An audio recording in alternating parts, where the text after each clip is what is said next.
PTSD, well, it stands for post-traumatic stress disorder. So with that, basically, anytime you're in any sort of situation that causes it's kind of like a trigger almost. So that's one common misconception. Every time someone hears that I have PTSD, they immediately think, oh, so you were in the Army? But look at me, come on. I couldn't stand a chance in the Army. But they automatically just assume that if you have PTSD, you served in a war, because mostly veterans get it. And that's one thing that really bothers people, like in my case, that have dealt with this situation, because it's out of our control, but we went through a very traumatic incident that's kind of left a hole.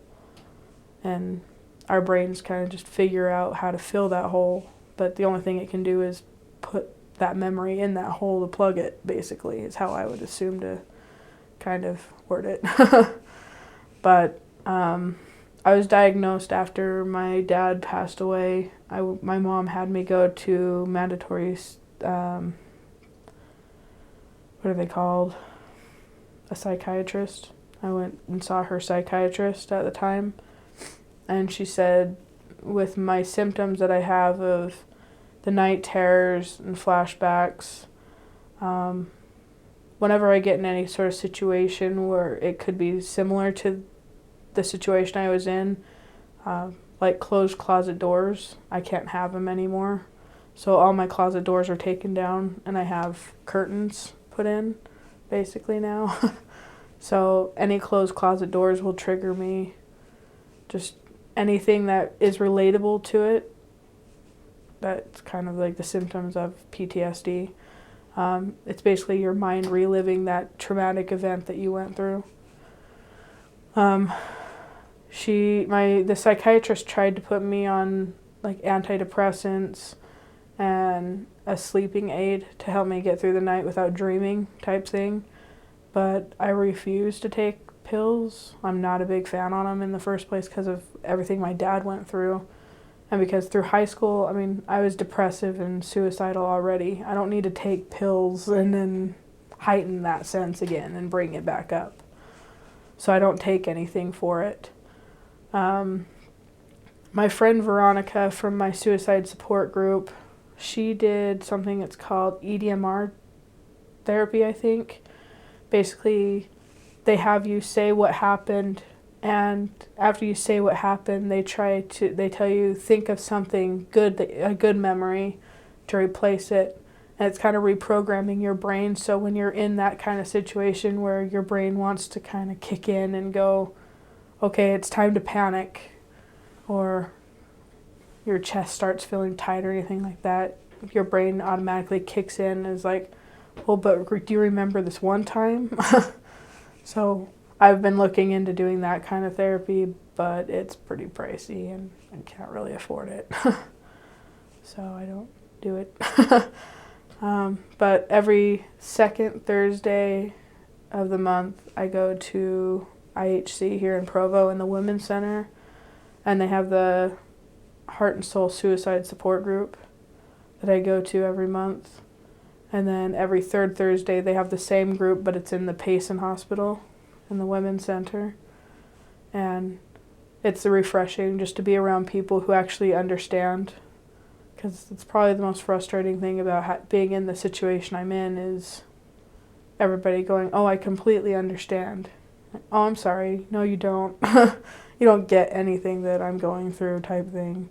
Or they'll say, I lost a parent to cancer. You're like, that's not the same, because you knew what the symptoms were, you knew what it was, and you got to say goodbye type thing. But we're left with unanswered questions of why, what could I have done to fix the situation? Is there anything I did to cause you to do it? So we're left the rest of our lives with that big question mark over our head of why. But, I mean, other than that, that's pretty much what I do. I go through is talking to them. If I don't have the group and I'm having a moment, I usually just text them or call them, and they'll sit and talk to me about anything just to kind of wing my mind off of the problem. So I personally got it from my mom, but when I start feeling like I'm going to have an episode, so, like, for example, the other night, me and my boyfriend were watching a movie. What was it? I think it was The Conjuring. It was on Sci-Fi or something. I think. No, it was Sinister. That's what it was. And right at the beginning of the movie, it shows the family being hung from a tree. And immediately after I watched that, my chest got tight and I started having a hard time breathing. And I get that annoying little feeling right here in your nose when you know you're going to start crying and it stings. And I stood up and I go and clean. That's my thing. If I'm really mad or I need to distract myself, I'll usually put on the most stupid happy music I can find in my playlist and then I'll start cleaning and just go from there basically. But usually the way I cope with it is just staying away from anything that'll trigger me right now. I'm still pretty, new to the whole situation, because I'm only 4 years in. My friend, I believe it's my friend Amanda, she's 12 years in, and she still has a hard time. So I guess everybody has their own roller coaster, is what we call it, of grief that you go through.